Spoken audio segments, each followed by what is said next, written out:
कैसे हैं आप सब। आज मैं आप लोगों के लिए बीएड फर्स्ट ईयर के पेडागोजी सब्जेक्ट ज्योग्राफी का बहुत ही इम्पोर्टेंट क्वेश्चन लेकर आई हूँ।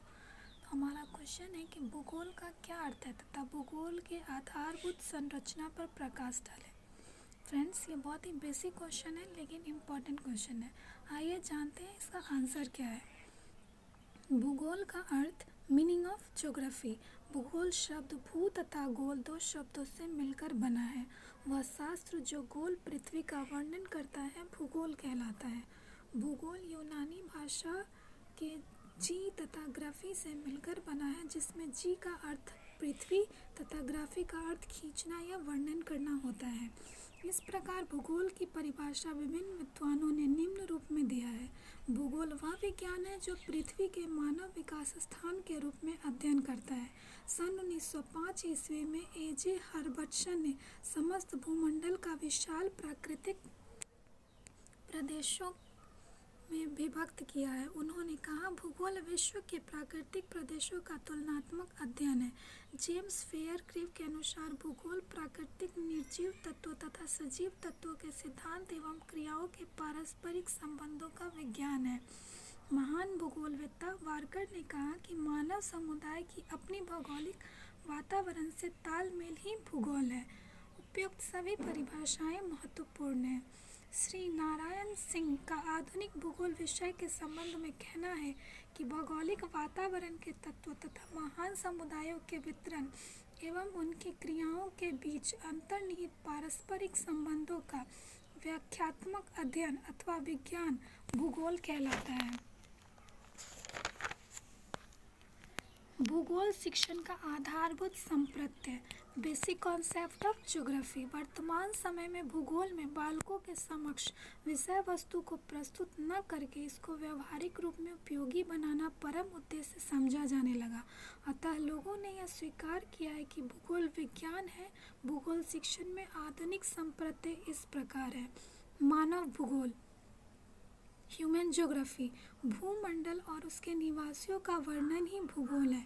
सबसे पहले फ्रांसिस गाल्टन ने कहा कि पृथ्वी के विभिन्न भाग, मिट्टी, नदियाँ, पशु एवं मनुष्य एक दूसरे को प्रभावित करते हैं। मैकेंडर का कथन है कि भूगोल का मुख्य उद्देश्य मानव एवं वातावरण के परस्पर सामंजस्य का पता लगाना है। कार्ल बेकेटर ने कहा कि मानव और प्रकृति का संबंध ही मानव भूगोल है। फ्रांस के फेडर वेला ब्लॉक के अनुसार मानव का केंद्र ही भूगोल है, यानी मानव प्रकृति का दास न होकर स्थायी दास है। इसी विचारधारा को संभववाद, पॉसिबिलिज्म कहा गया।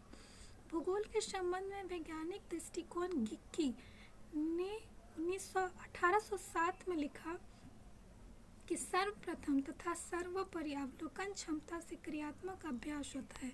तत्पश्चात विद्यालय भूगोल विज्ञान पर आधारित होने लगा और इसमें वैज्ञानिक पद्धतियों को अपनाया जाने लगा। प्राकृतिक भूगोल, भू आकृति रचना, भूग्रंथ शास्त्र तथा वनस्पति शास्त्र के अध्ययन पर महत्व दिया जाने लगा। 19वीं शताब्दी में भूगोल को वितरण विज्ञान के नाम से प्रस्तुत किया गया। इसके अंतर्गत भूकंप, ज्वालामुखी, तूफान तथा अन्य प्राकृतिक घटनाओं पर विशेष बल दिया जाने लगा। स्थानीय भूगोल, लोकल ज्योग्राफी। यहाँ प्रदेश के भूगोल को अधिक महत्व दिया गया।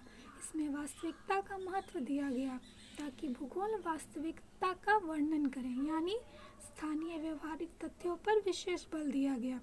तथ्यों की उपयोगिता, यूटिलिटीज ऑफ फैक्ट्स।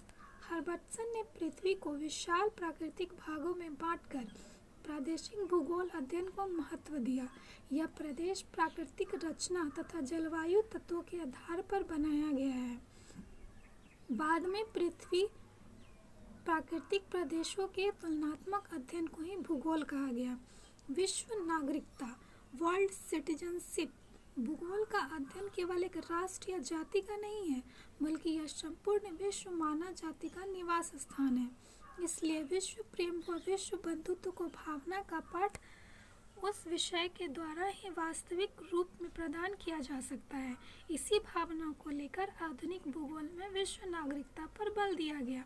जेम्स फेयरक्लीफ के अनुसार भूगोल का कार्य भावी नागरिकों को इस प्रकार शिक्षित करना है जिनसे वह विशाल विश्व की परिस्थिति को सही कल्पना कर सके तथा आसपास बिखरी राजनीतिक एवं सामाजिक समस्याओं का बुद्धिमत्तापूर्वक मनन कर सके। इस प्रकार यह नवीन अवधारणाओं ने भूगोल विषय को एक नई दिशा प्रदान किया है। फलस्वरूप भूगोल को एक स्वतंत्र विषय के रूप में माना गया है। Thank you friends.